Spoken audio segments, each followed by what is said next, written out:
habang ongoing po kasi yung impeachment hearing sa Congress, nandyan din yung lumulutang na mga balita na parang nagkakaroon ng pakikipag-usap, trying to bribe or to convince other legislators na to vote for or against doon sa impeachment sa level po ng Congress. Sa Senado po ba may mga ganyang usap-usapan din?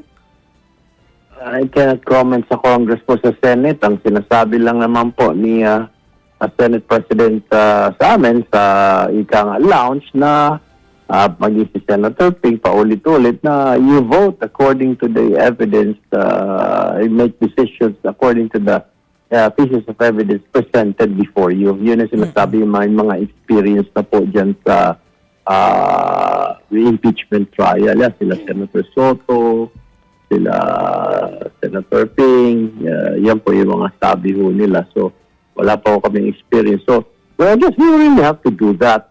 Kung ano kung may matibay po na evidence, so be it. Kung wala naman po, ano po ang gagawin mo, di ba? Para magkaroon lang ng circus for grandstanding, no? Kung wala naman ho ebidensya, then they have to dismiss it.